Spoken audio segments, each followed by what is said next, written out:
Greetings everyone. We are walking along Watling Street, passing through the town, village of Affetside.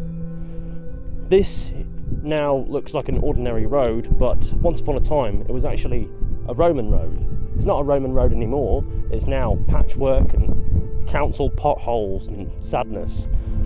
But once upon a time it was something else.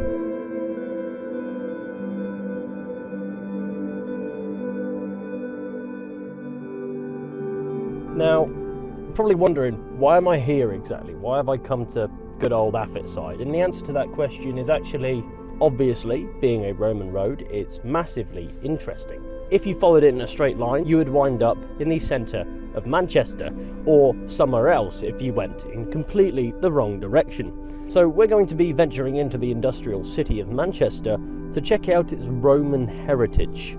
Specifically, we're going to be heading down this road as the crow flies towards Manchester, then on a bunch of other roads, then on a tram into the city of Manchester to check out a Roman fort.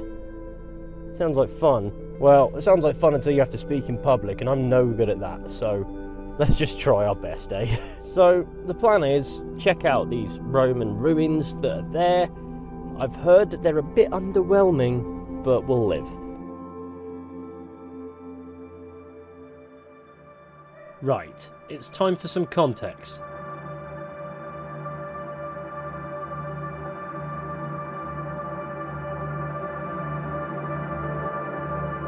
For most days of the year, Manchester serves as the closest city to me. If I wish to venture forth and experience the city lifestyle, even if only fleetingly, which I often don't, I'll admit, this is where I'll go. Famed for its vibrant, progressive nature, its colossal music scene, the football, and of course its historical status as the world's first industrial city. Not to mention there are some lovely boozers and scran spots. There are certainly far worse places to be than here. Even if I'm often fed up with it after give or take 25 minutes. Sure, it's not perfect. Like the rest of the UK, it's prone to inclement weather, and it's also not a paradise free from crime and social strife. But if there's one thing this place has in abundance, it's soul. This is a area. And a lot of that is rooted in Manchester's illustrious industrial history. You see, Manchester absolutely boomed during the Industrial Revolution, growing from a small market town into one of the main hubs of the textile manufacturing and cotton processing industries. At the dawn of the 19th century, this city's expansion from a small town to something truly gigantic was exponential, and you only need to look at the skyline of glass and cranes to understand that the 0161 is always evolving, innovating, and expanding. Anyway, the industrial boom of the times allowed Manchester to attain city status in 1853. However, as you can imagine, the premise of this video suggests Manchester as a place is much, much older than its industrial fortunes.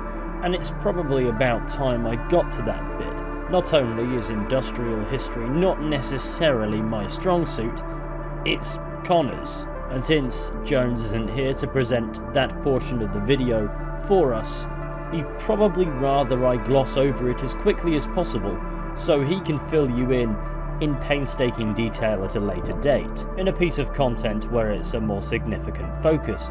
But it is true that Manchester's lifespan is much longer than the chapter of rapid expansion we know it for today. For the actual birth of Manchester is attributed to almost 2,000 years ago, and that brings us to Castlefield, a district named after this partially restored ruinous Roman fort, Mamucium.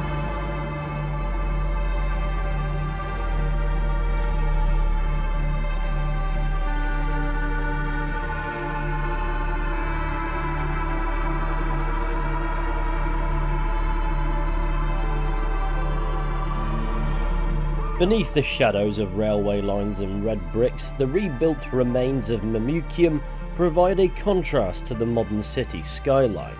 None of the fortifications you can see are authentic, they're reconstructions, a modern imagining, if you will, regarding what portions of this fortress may have looked like. That may be underwhelming from the perspective of a purist, but if it tastefully delivers a landmark to understand where you are and its significance, I'm all for it. Anyway, the Romans' activities in Britain are well understood. From the years AD/CE 43 to 410, they conquered and occupied much of modern England, Wales and parts of Scotland. No small feat considering the various groups of Celtic Britons to contend with, especially as the Romans pushed further and further north, and as they went along at key sites of either defensive or resourceful note, they established fortresses and lengthy road connections to ensure they were adequately linked. If you live in the UK, there's a very good chance you've been on a former Roman road and simply never realised it under the makeup of tarmac, potholes and reorganised layouts to account for more recent road connections and development in the grand scheme of things. And for large portions, these roads would run as straight as possible. Not necessarily out of an intent on inventing the straight road, but rather simply to provide the most direct possible link between one site and the next, whether it be military or civilian. Anyway, back to Manchester's little fortress here. It was established quite early in the Roman occupation of Britain, with construction beginning here on the sandstone bluffs sat between the rivers Medlock and Irwell in the year 79, amidst the campaigns of General Gnaeus Julius Agricola, a man responsible for much of the Roman conquest of our humble isle. There is scant evidence of prehistoric activity in the immediate area, predating the Roman arrival, so it remains unclear as to whether or not anything came before for this particular site. However, the construction of Mamucium took place across 3 phases over the course of the next approximately 120 years, with the first phase consisting of timber and turf, with dimensions to suggest a garrison of around 500 non-Roman citizen troops. These individuals were known as auxiliaries, and were often volunteers seeking the promise of citizenship upon their retirement. A civilian settlement would emerge around the fort as strengthening to the ramparts took place. This first iteration would not last long, at least in the grand scheme of the universe, being demolished temporarily around 60 years following its initial construction around the middle of the 2nd century. But due to the continued growth of the vicus, the civilian counterpart, Mamucium would be reconstructed with yet another turf and timber setup, albeit larger. The gatehouses and walls to a certain degree would then be reconstructed in stone around the turn of the 3rd century, and Mamucium would continue to see use for roughly half a century more, as suggested by surviving inscriptions and hallmarks in repair work carried out to maintain the fort during its operation. Though it's believed the civilian settlement would largely be abandoned by the mid-3rd century, evidence in the form of coins indicate it's possible the fort may have functioned with a reduced garrison past this point, perhaps even into the 4th century.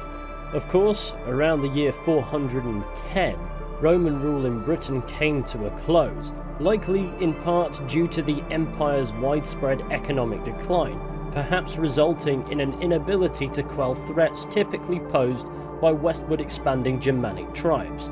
Britain would be left to look after their own defences, and Mamucium would become a site used primarily for agricultural purposes.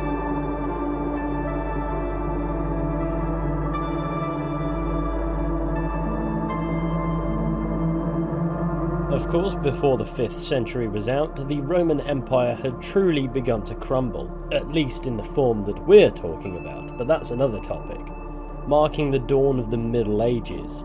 Of course, by this point, Anglo-Saxons had arrived and been settled in Britain for roughly 3 decades.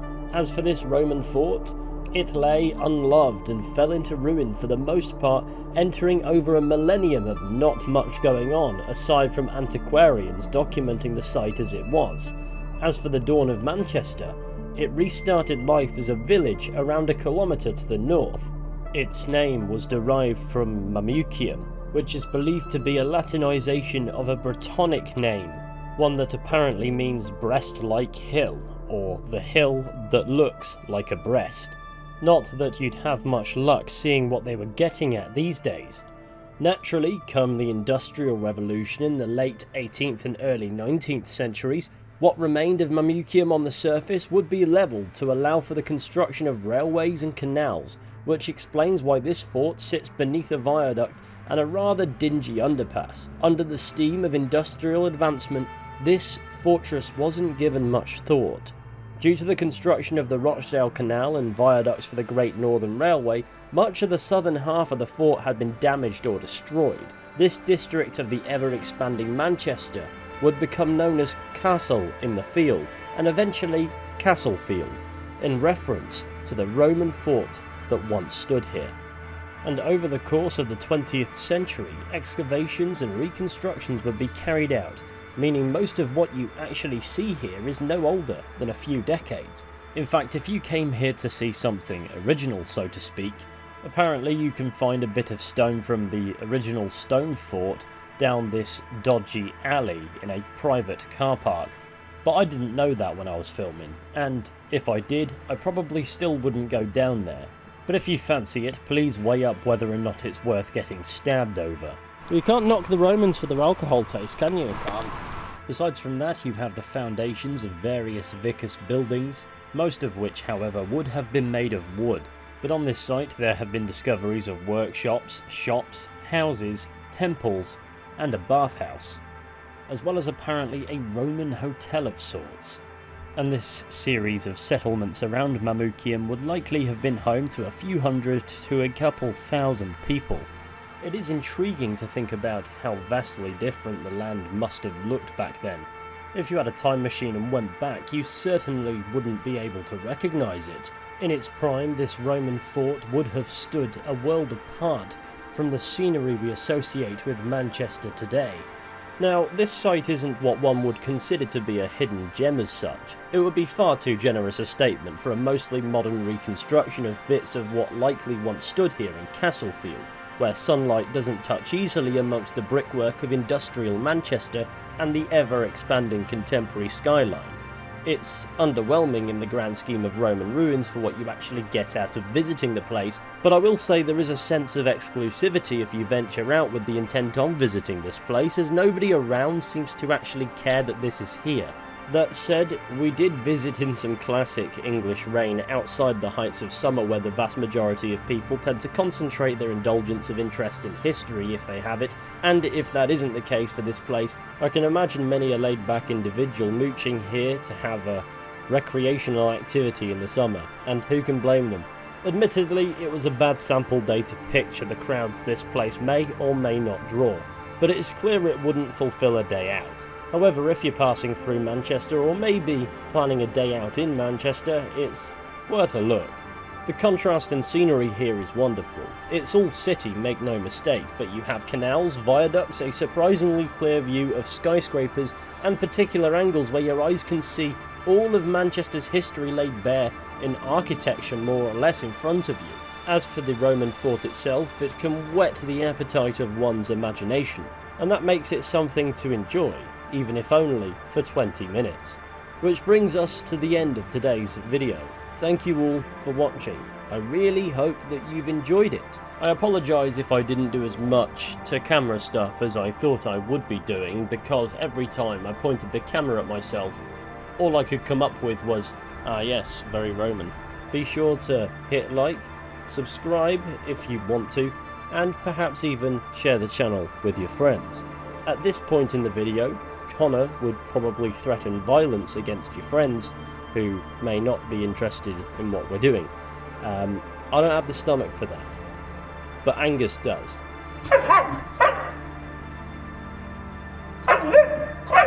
Take care, everybody. Goodbye.